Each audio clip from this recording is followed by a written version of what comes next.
football, the game of the people. Flag-waving, body-painting, pom-pom shaking, bass drum-thumping people.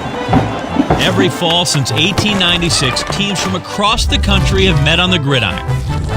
From Austin to Ann Arbor and Eugene to Norman. From Tallahassee to Tucson and heck, even Piscataway to Pullman. But in the end, there should be only one ultimate winner decided on the field in a clash for all the marbles. Big national championship marbles. It used to be that winning a championship took guts, heart, determination, media opinion polls, coaches' opinion polls, and in the BCS era, 6 independent computerized ranking systems. BCS contenders were defeated by decimal points, not game points. And spread offenses defeated by spreadsheets. But in 2014, the game declares its independence from arithmetic. Welcome to the College Football Playoff. Now, a prestigious 13-member selection committee of former coaches, administrators, and experts will secretly ballot 7 times a year. Beginning October 28th, voters will divide the team into tiers, debate their merits, rank them accordingly. Any voter with a conflict of interest will recuse themselves from ranking a team. After 6 more weeks of teeth gnashing, a seeded 4-team playoff will be announced December 7th. Side effects of your team getting selected may include heart palpitations, loss of voice, dizziness, dry mouth, increased thirst, followed by nausea. New Year's Eve and New Year's Day will see more big-time bowls than your granny's dinner table. The Cotton, Fiesta, Orange, Peach, Rose, and Sugar Bowls will rotate as the championship semifinal hosts. This year, it'll be the Rose and Sugar Bowls' turn. The winners of these 2 games will receive golden tickets to the final showdown, the brand new National Championship game, which this year will be played on the sparkliest of all stages, the AT&T Stadium in Arlington, Texas. Every game is scrutinized so that every champion will finally be determined where it matters the most, on the field. So, Chuck, dude, I woke up this morning, gag in my mouth, my hands tied.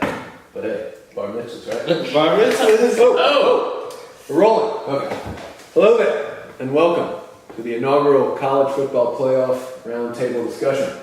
I'm Bryce Cleary, here with Jim Balding Spalding, Chuck, Charles McCormick, and my good friend Brick Taylor.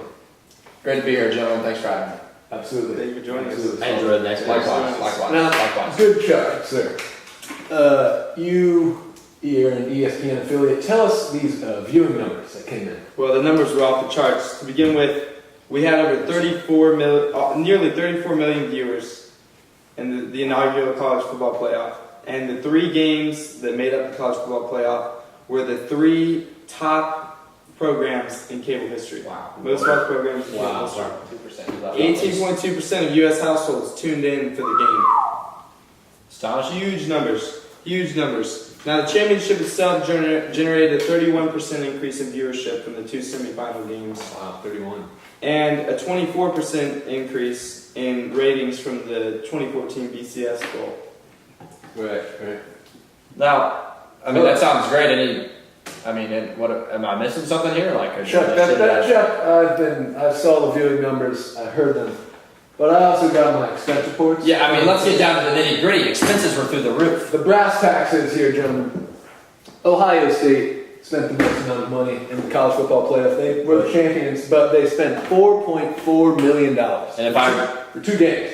Traveling the furthest, if my geographic memory is serving me correctly. That could be correct. I'm not sure. I'm not a. We'll get a break on that later. But Oregon, $3.8 million for 2 games. Alabama spent the most for 1 game out of all 4 teams, $2.6 million. But I think I can believe that Alabama also has the most revenue of all. Right. All Huge market down there. They're the big market. Makes good sense. That makes good sense. However, what if I were to tell you, Chuck, the cost to simply feed and house the teams for 1 game in the Rose Bowl, Oregon spent around $500,000 and Florida State $660,000. But now that's $160,000 more for a team that was on the site 1 less day. Wow. Now, you also have to consider the hotel that they stay in, transportation, food. There are a lot of factors. That still doesn't come up for the that doesn't make up for the difference between the two. Because Excellent point, Rick. if they're only spending $500,000, and you have they're to doing the same consider exact the thing. size of the coaching staff. Florida State has a larger coaching That's a staff. great point. That's very true. I have here written down in the Sugar Bowl, Alabama spent just about around $500,000 more dollars than Ohio State, but Bama sent at least 77 more members. And look how that worked out for him. Yeah, not well. Not well. Not well. Now, definitely the high expenditures, no doubt it concerns me, but when we really look at it, revenues are just way up across the board. All football bowl subdivision conferences and independent institutions will receive significant increases in revenue from the college football playoff. And this is under the revenue distribution plan adopted unanimously by the playoff board of managers. So, that's quite promising. And when we really look at the numbers-wise, each of those 10 football bowl subdivision conferences is expected to at least double the annual revenue that had been received out of the BCS system. And this is a direct result of the higher revenue generated by the playoff system. So when you look at it, it's benefiting all parties involved, not just those winning the championship. And additionally, while the expenditures are high, I think the increased revenues end up balancing out and really weighing in favor of the football programs. You're dead on. I agree with you completely. The numbers, the revenue numbers, wow, through the roof. And one thing to remember going forward, revenue numbers will fluctuate year to year depending on market size, teams involved. That plays an important role. The economy. But What do you let's think about that though. Will they suffer? Will the college football playoff suffer if the economy is doing it's a little under the weather? Well, the way I see it, Brick, of course it will. But I mean, of course you've got the business cycle. It's gonna range is gonna go up and down. It's gonna have of course, if we're in a contractionary period, no doubt revenues will be down. But they playoffs during a time of expansion. However, when you really analyze it, you're comparing the college football playoff to the BCS system. Revenues likely will still be up regardless. I think that people regardless of the Rick, economic phase. let me cut you off here. Let me cut you off real quick. I brought my kids backstage. Please quiet the yelling. They've got tender ears. Right. Thanks for this. Also watch the language.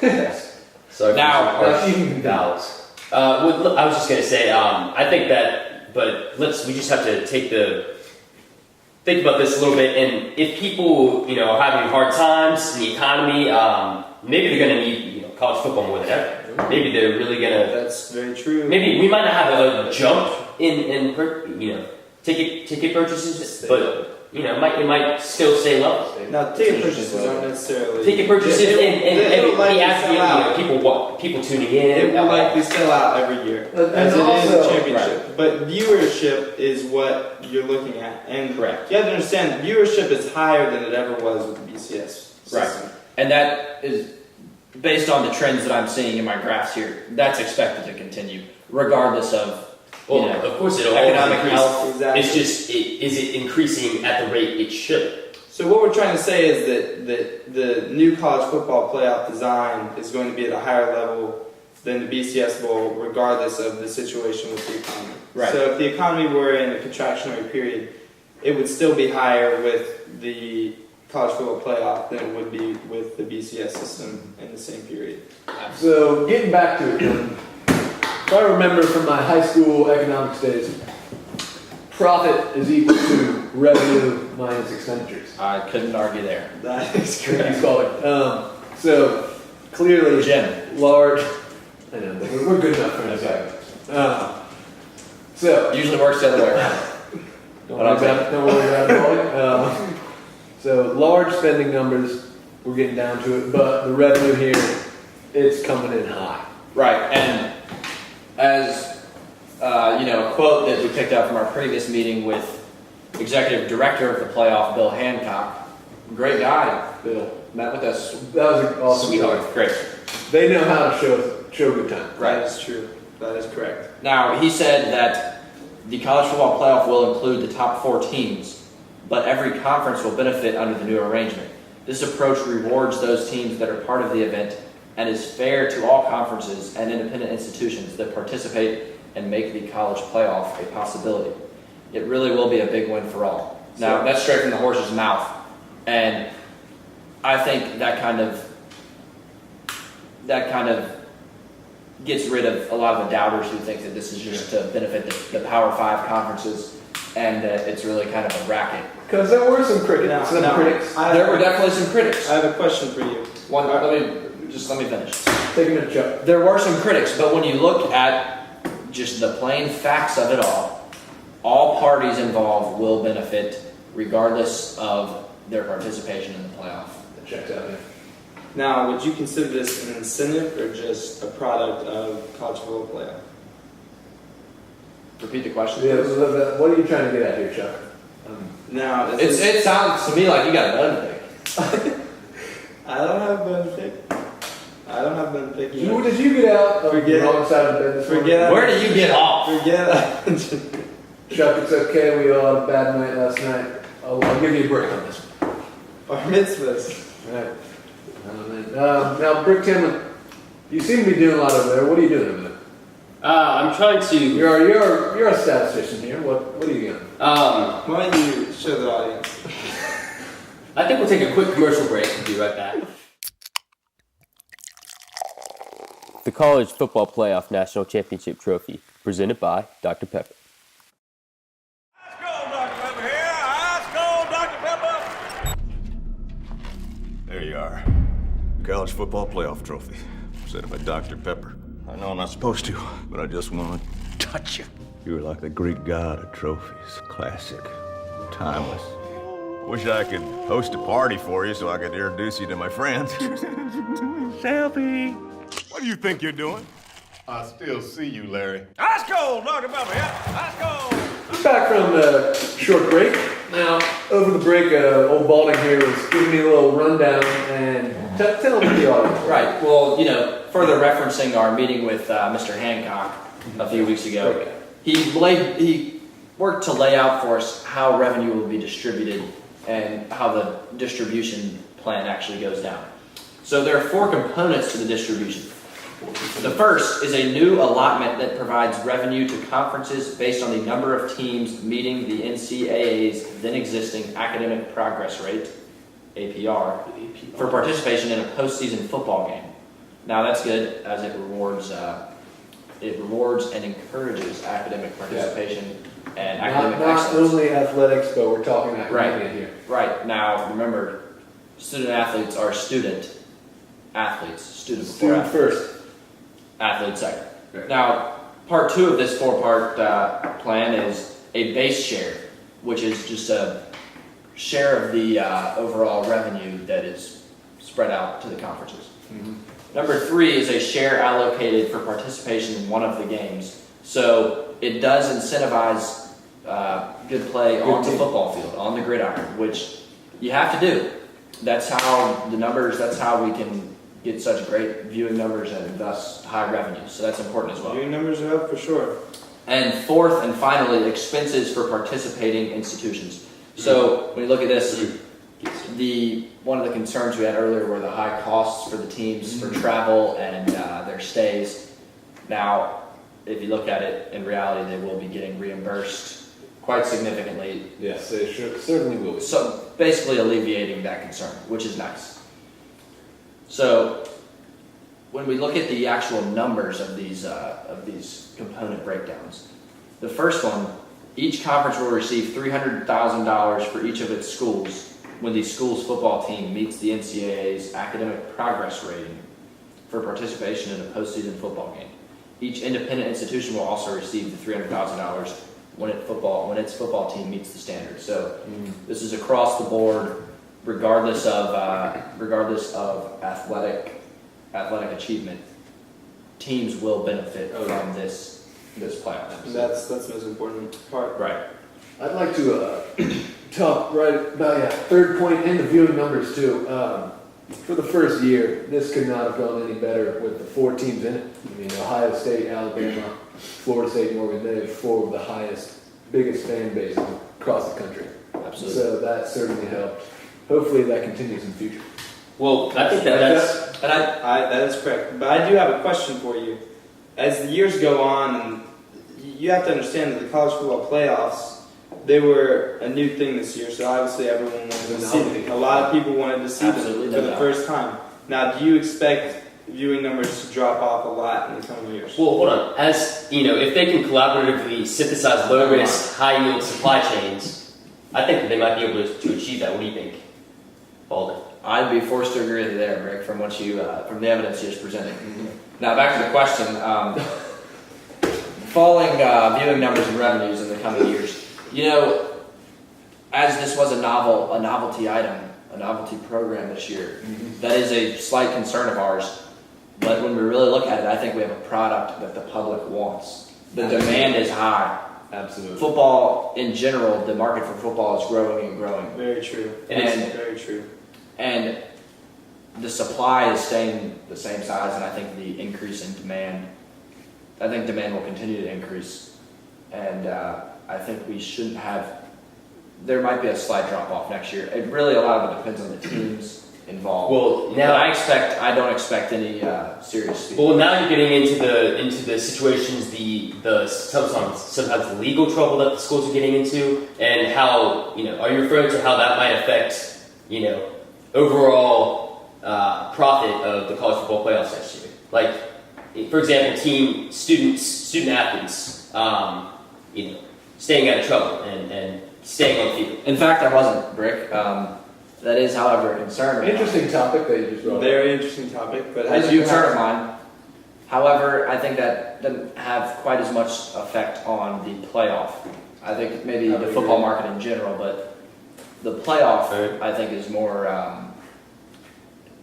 I think the playoff is a little isolated from those issues. I agree with All that. right, that makes sense. Going back to the type of what college football is here, it's kind of like an inelastic, good kind of thing. Absolutely. I'm looking at these viewing numbers, and I'm I see thinking what- nine out of the 15 top most viewed programs in cable television are college football games. Right.